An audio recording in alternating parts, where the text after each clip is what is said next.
सांगली जिल्ह्यातल्या एका छोट्याशा गावामध्ये अन्वी पाटील नावाची एक मुलगी राहत होती. तिचं वय होतं फक्त 25 वर्ष. दिसायला सुंदर, स्वभावाने शांत, मनाने खूप प्रेमळ आणि आईवडिलांची जीव की प्राण असलेली मुलगी. घरची परिस्थिती फार श्रीमंत नव्हती, पण घरात प्रेमाची कधीच कमतरता नव्हती. तिचे बाबा छोटंसं किराणं दुकान चालवायचे आणि आई लोकांचे कपडे शिवून संसाराला हातभार लावायची. अन्वी एकुलती एक मुलगी असल्यामुळे आईबाबांनी तिला खूप जपून वाढवलं होतं. घरात पैसे कमी असले तरी आनंद मात्र खूप होता. रात्री सगळे आनंदाने मिळून जेवायचे, गप्पा मारायचे आणि अन्वी नेहमी म्हणायची, "बाबा, मी मोठी झाल्यावरती तुमच्यासाठी खूप मोठं घर घेईन." तिचे बाबा हसायचे आणि म्हणायचे, "आम्हाला मोठं घर नको ग. तू आनंदात असलीस ना, बस तेच पुरेसं आहे." अन्वी लहानपणापासूनच खूप समजूतदार होती.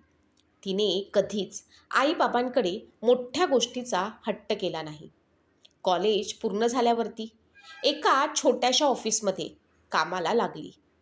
पगार जास्त नव्हता, पण ती प्रत्येक महिन्याला थोडे पैसे आपल्या आईच्या हातात ठेवायची. आई तिला अनेकदा म्हणायची, "तू ठेव स्वतःसाठी." पण अन्वी मात्र हसून म्हणायची, "तुमच्यासाठीच तर कमावते ना." हळूहळू लग्नाचं वय झालं आणि नातेवाईक स्थळ सुचवू लागले. अन्वीचे आईबाबा फक्त एकच गोष्ट बघत होते, मुलगा चांगला असावा, प्रेमाने वागणारा असावा. पण समाजाला आणि नातेवाईकांना दुसरंच महत्त्व होतं. मोठं घर, भरपूर पैसा, गाडी आणि प्रतिष्ठा. एक दिवस पुण्यातून खूप मोठं स्थळ आलं. मुलाचं नाव होतं रुद्र देशमुख. मोठा व्यवसाय, शहरात आलिशान घर, चारचाकी गाडी, पैशांची कमतरता नाही. नातेवाईकांनी तर जणू निर्णयच घेऊन टाकला, असं स्थळ पुन्हा मिळणार नाही. मुलगी राणीसारखी राहील. अन्वीच्या बाबांच्या मनात मात्र थोडी भीती होती. इतक्या श्रीमंत घरात आपली साधी मुलगी जुळवून घेऊ शकेल का? पण सगळ्यांच्या बोलण्यापुढे त्यांनी होकार दिला.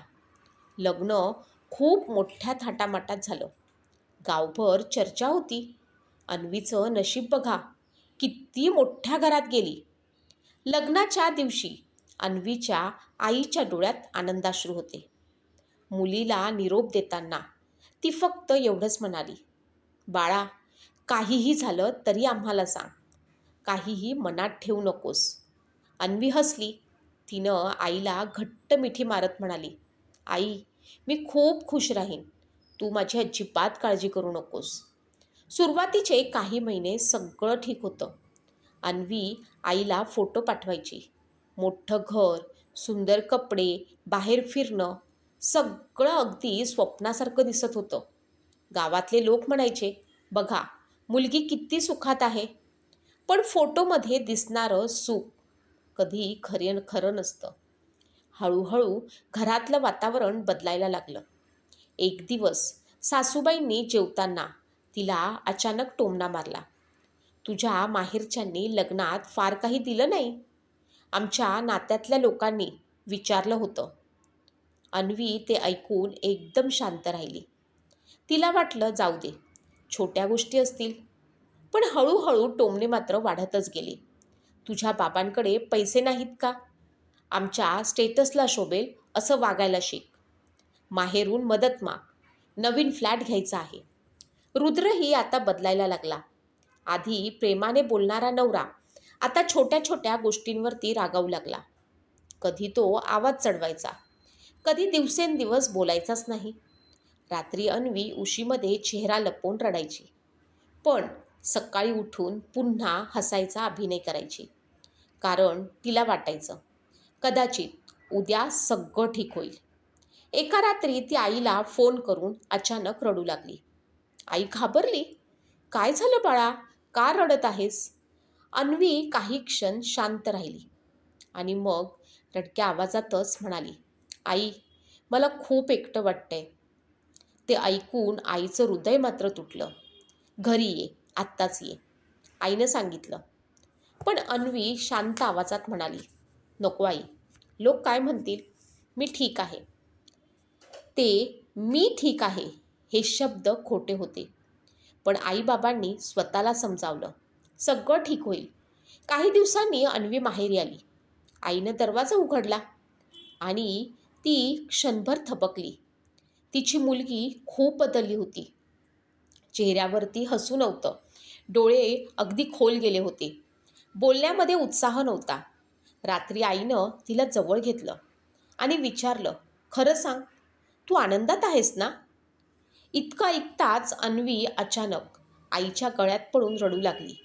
इतकी रडली की जणू महिनोन्महिने साचलेलं दुःख बाहेर येत होतं. "आई, मी खूप थकली आहे. मी प्रयत्न करते आहे, पण काहीच ठीक होत नाही." आईच्या डोळ्यातूनही अश्रू थांबत नव्हते.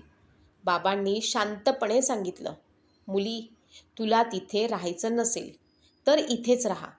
आम्हाला तुझं सुख महत्त्वाचं आहे." पण समाजाची भीती, लोकांचे प्रश्न, मुलगी माहेरी का आली? सासरी काही प्रॉब्लेम आहे का? या विचारांनी अन्वी पुन्हा सासरी गेली. तिला वाटलं थोडा वेळ जाईल, सगळं सुधारेल. पण गोष्टी अजूनच वाईट झाल्या. अपमान वाढला, मानसिक त्रास वाढला. प्रत्येक दिवशी ती आतून थोडी थोडी तुटत होती. तिच्या मनात एक विचित्र शांतता तयार झाली होती. जणू ती जगत होती, पण आतून मात्र पूर्णपणे संपली होती. एक दिवस बाबांनी फोन केला, "बाळा, पुढच्या महिन्यात आपण सगळे कुठेतरी फिरायला जाऊ." अन्वी मात्र काही सेकंद शांत राहिली आणि फक्त एवढंच म्हणाली, "हो बाबा, नक्की जाऊ." पण त्या आवाजात मात्र आधीसारखा आनंद नव्हता. त्या आवाजानं बाबांच्या मनात अचानक काळजी निर्माण झाली. आणि मग ती रात्र आली, जी त्या कुटुंबाचं आयुष्य कायमचं बदलून गेली. रात्रीचे जवळपास 2:30 वाजलेले होते. अन्वीच्या बाबांचा फोन जोरात वाजला. फोनवरून घाबरलेला आवाज आला, "लवकर या, लवकर या." बाबांच्या हातातून फोन खाली पडला. आई घाबरून विचारू लागली, "काय झालं? सगळं ठीक आहे ना? आपली अन्वी ठीक आहे ना?" पण बाबांच्या डोळ्यात अश्रू आले होते. त्यांच्या तोंडातून शब्दच फुटत नव्हते. जेव्हा ते शहरात पोचले, तेव्हा घरासमोर खूप लोक उभे होते. वातावरणात एक विचित्र शांतता होती. आई आत धावत गेली आणि पुढच्या क्षणी तिच्या तोंडून एक जोरात किंचाळी बाहेर पडली, "माझ्या मुलीला उठवा. एकदा डोळे उघड ग. तू मला सोडून जाऊ शकत नाहीस. अन्वी उठ ग, अन्वी उठ ग." बाबा एका कोपऱ्यात बसून फक्त रडत होते. त्यांच्या डोळ्यासमोर अन्वीचं लहानपण फिरत होतं. पहिल्यांदा शाळेत जाणारी अन्वी, बाबांचा हात धरून चालणारी अन्वी. "बाबा, मी तुम्हाला कधीच सोडून जाणार नाही," असं नेहमी म्हणणारी अन्वी. त्या दिवशी त्या घरात एक गोष्ट कायमची मरून गेली, आईबाबांचं हसू. आजही अन्वीची आई तिच्या खोलीत जाते, तिचे कपडे जवळ घेते आणि शांतपणे रडते. बाबा अजूनही दुकानात बसलेले असतात, पण आता आधीसारखं त्यांच्या चेहऱ्यावरचं हसू राहिलेलं नाही. कारण मुलगी गेल्यानंतर घर फक्त घर राहत नाही, ते आठवणींचं ओझं बनून जातं. या कथेचा अर्थ फक्त एवढाच नाही की पैसा वाईट आहे. अर्थ हा आहे की प्रेमाशिवाय श्रीमंती निरर्थक असते. मोठं घर असणं महत्त्वाचं नाही, मोठं मन असणं महत्त्वाचं आहे. आईवडिलांनो, फक्त पैसा, गाडी, बंगला पाहू नका. तुमच्या मुलीचा आनंद पहा. आणि मुलींनो, कोणताही त्रास एकट्याने सहन करू नका. तुम्ही बोला, मदत मागा.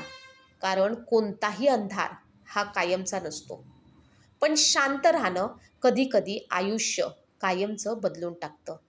मुलगी वस्तू नसते, ती भावना असते. तिच्या मनालाही जपायला शिका.